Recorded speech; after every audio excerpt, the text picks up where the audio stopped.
Well, there was reporting this morning that it had emerged last night that the major reason certain suburbs in Joburg had been without water for 10 days was because one single valve at Rand Water had been left in the wrong position, and that when that valve was put in the right position, water started to flow to those areas. Then this morning, the Joburg Mayor, Kabelo Gwamanda, confirmed that reporting, saying it was true a single valve at Rand Water had been responsible for the problems. Areas around Joburg have been without water for several days. Other suburbs had started to see water flowing following that lightning strike at the Eikenhof pumping station. Joburg Water recently, in the last hour or so, putting out a statement saying there's still some problems.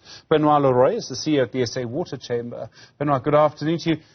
Do you believe this story, that one single valve had been left in the wrong position and that led to some of these problems? Hi, Stephen, and to the viewers. Absolutely not.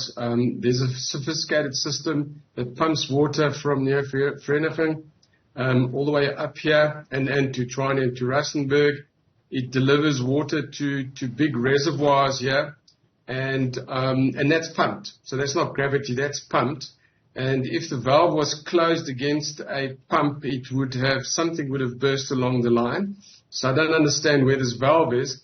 And if it's out of the reservoir that Rand Water supplies Joburg, then it's a Johannesburg valve.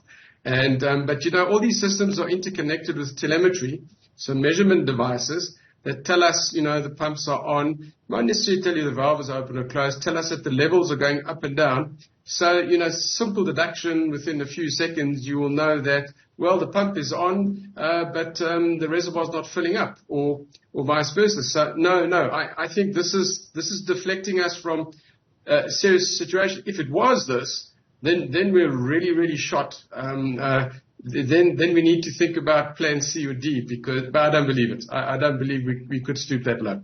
Okay, it's like an experienced operator of anything. If you're driving a forklift truck, you know from the way that it's moving that something's going wrong. You would have a board with all sorts of lights on it, and you'd know instantly that a valve was closed. It would be that simple. It would be, but maybe there's a new forklift driver. Or maybe the forklift driver is striking, or maybe there's no forklift driver appointed. Those are the questions one needs to ask. We've had so many explanations over the last few days.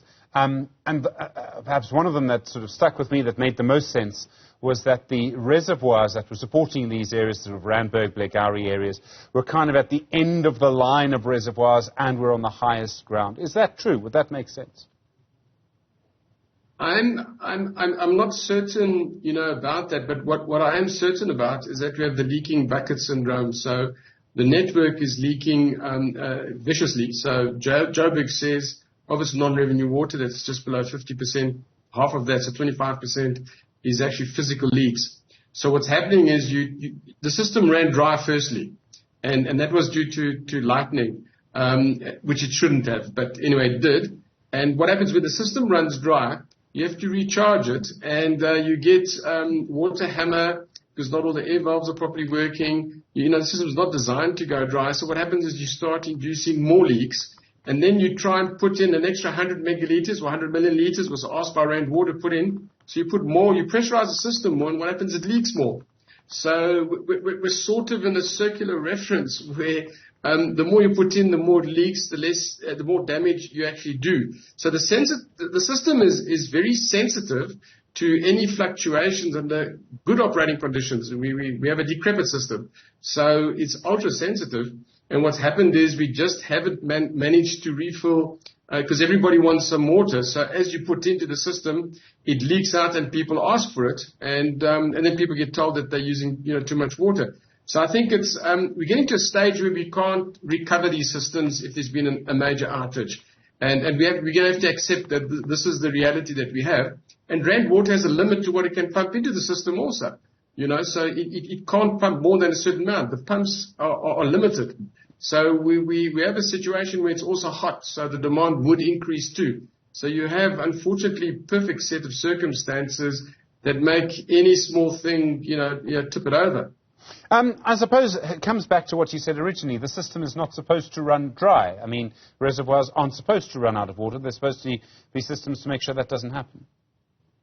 Yes. So generally speaking, you'd have 48 hours. Good practice, good engineering practice by city planners to have 48 hours of redundancy or storage in the system, in the reservoirs, so that you can stop them from running dry.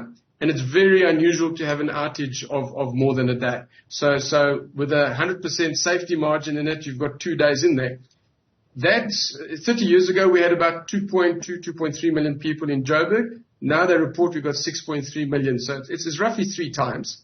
And we don't see 3 times the reservoirs and 3 times the pipes being installed.